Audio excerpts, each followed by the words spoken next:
welcome to Chickens and Gardens. This is my one of the 4 chickens and she is cream leg bar. She is crested cream leg bar. Do you know something about this chicken? She is a blue egg layer. She lays blue eggs. Really unique. She was first made in about early 1900s by Professor Punnett and Michael Pease. So she's basically a hybrid. She's not a purebred. She's a hybrid between American Barred Plymouth Rock, Brown Leghorn and Aracanas. If you look at her, she's a very different kind of a bird. She is slim, slender, and she's got a really long neck. Especially when she walks, it doesn't look like a chicken.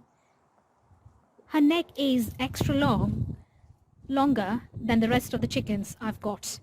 She's got a nice, slim, long tail.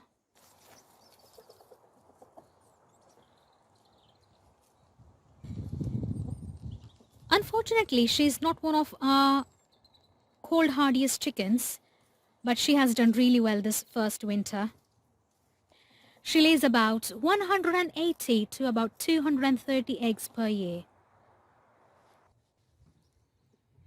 The reason why she's called as a crested cream leg bar because she has got a crest just by the comb and it looks really nice. That's why she's called as a crested cream leg bar.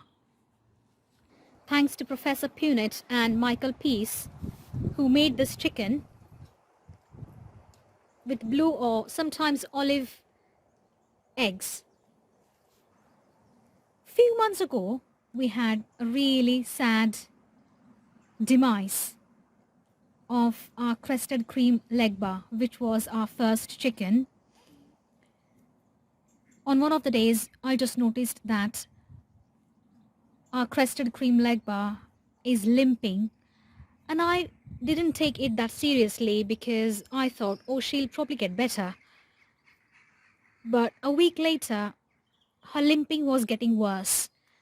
And I didn't really know why it was. I guessed that this my little rooster, who was little but had grown into an adult at that time, had just started mating and probably he has put an extra pressure on the poor cream leg bar and probably just twisted her ankle or something, and that's why she's limping. Couple of weeks later, she got worse. Her limping got really worse and she couldn't walk with one of her legs. Her health got really worse and we just didn't know what actually was going on. We tried to Google stuff and it came up with many different results. But I was basically thinking it was probably because of a huge rooster who was trying to mate with a lot of pressure and she has probably dislocated her bone somewhere and started limping. Unfortunately, in the third week, by the end of the third week, and sometimes during the beginning of the fourth week, she started limping with the other leg as well. So basically now she's literally limping with both the legs and really struggling to walk. In the fourth week, she just stopped walking completely and I literally had to lift her up of the chicken coop, bring her out in the chicken run, feed her and put her back. So basically all the lifting process was going on, which was really disappointing and really upsetting for all of us, all our family members, because she was one of the most uniquest chicken laying blue eggs. And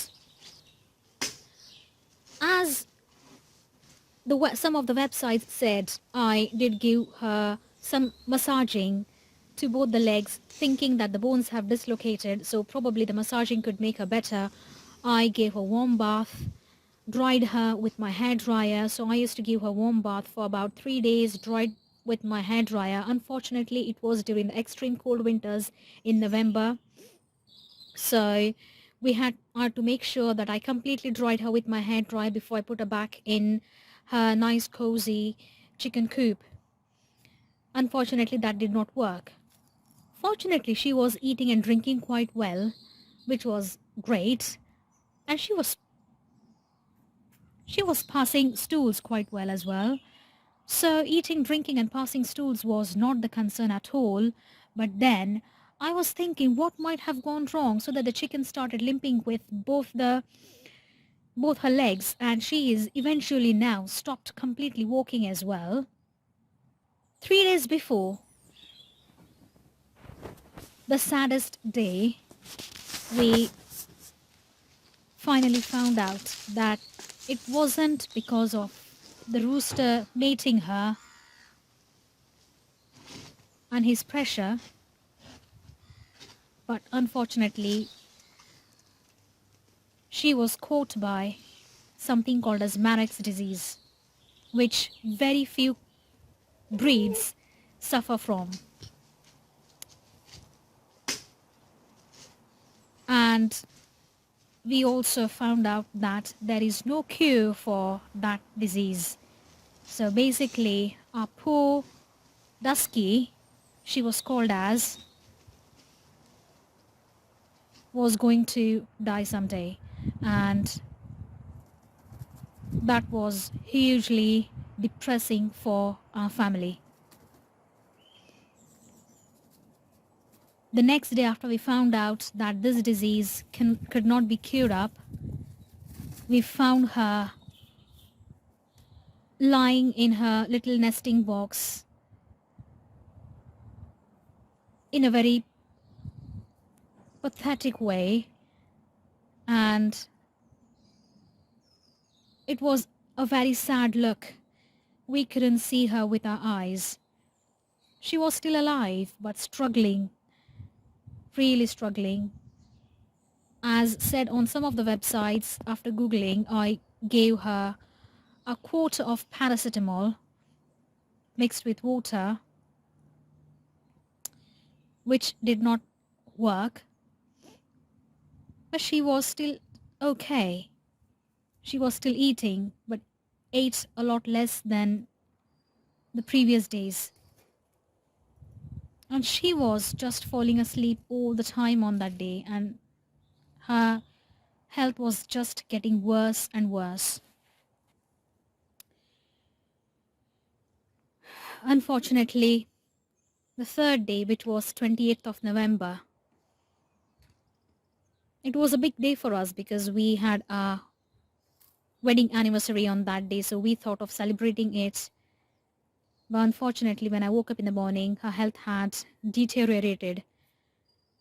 And in the afternoon, when I came back from work, she had a big stroke and she passed away right in front of my eyes. So that was our anniversary.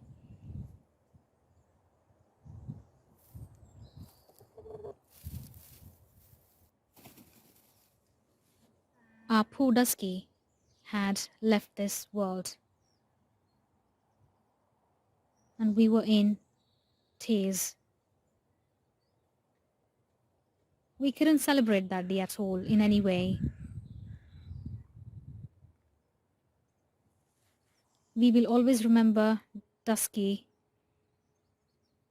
and we didn't want to stop thinking about her, although she had left us and passed away.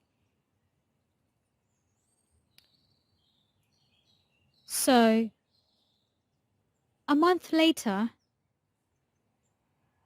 when I phoned the man from whom we had bought this chicken earlier, he said he'll give us a replacement of the chicken.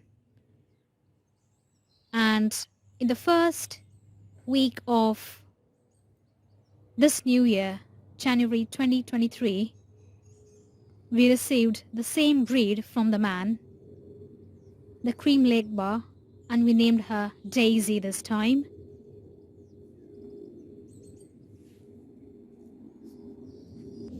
And here she is. She is our new cream Legba. She's called Daisy. She looks exactly the same as Dusky, who we had before.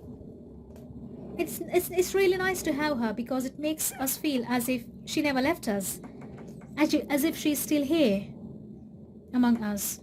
It doesn't make us feel as if we have lost her, as if she's come back to life and she's still living among us. So here, you are welcome, Daisy.